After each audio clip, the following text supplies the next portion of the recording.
Another dangerous doctrine of feminism is my body is my own, what I do with my body is my problem. In this day and age, there is a raging against God-ordained marriage, the most sacred institution of marriage, a storm that is tearing at the very fabric of creation. As moral standards are being lowered every day, the media, in order to improve their ratings, air programs that portray immoral living as the current norm. The television has become some sort of an approving authority on moral standards of the world. They decide what is right and what is wrong. For example, adultery is okay, but pedophilia is wrong. Many of the people in the world are setting their moral standards from what they see on TV. Today's television increasingly airs moralless programs, often depicting sex before marriage, outside the marriage, homosexuality, with utter disdain to the moral laws that God so carefully had set up for humankind. And women, even from the tender age of 14 or 15, begin to form their own morality, where sex is permissible with who they want and when they want.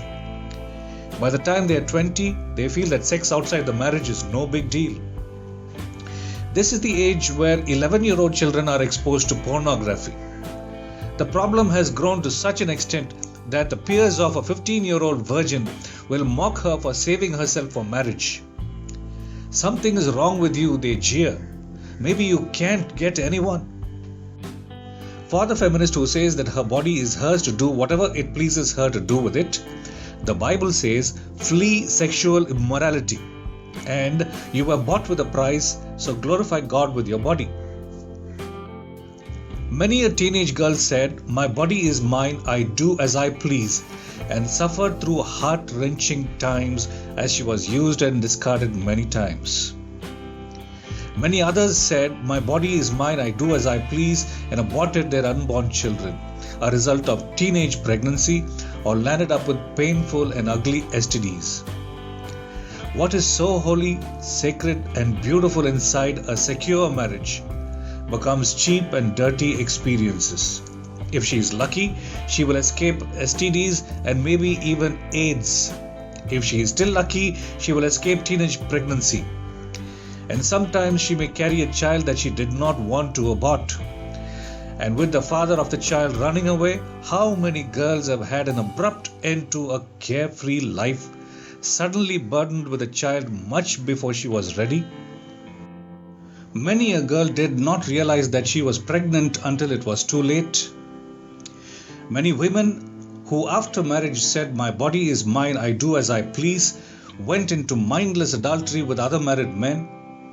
They bring chaos into their marriages and sometimes to the point of divorce or separation.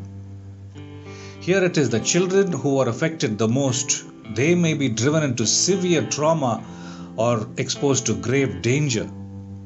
All this rot because she wanted to be free from the shackles of parental, societal, or marital rules and regulations. Wanting to be free, she lands up being a slave to unscrupulous men who take full advantage of foolish women like her and cast her aside when they have had their fill. When God designs a law, be sure that your freedom is in following His commands. When you say, my body is His, I do as He says, you will find your true freedom. Unlike the burden of a sinful life, His burden is easy and His yoke is light. God has designed marriage and placed sex within the walls of this beautiful institution. As long as sex stays within marriage, it is beautiful, but when you take sex out of marriage, all hell breaks loose. Sex outside marriage or even before marriage has the power to destroy you, your marriage, your spouse, and even your children. I humbly urge all parents to talk to your children and teach them to save sex for marriage. This age is not at all like a couple of decades back. Your child is exposed to a lot more than you think. It is better your child gets her information from you rather than her friends. Open a discussion, encourage them to talk to you. You may have a tough time getting across to them as they may respond, what is the problem? Everyone is doing it. These discussions should take place just as your children become sexually aware, and you may be seriously surprised at the age this happens.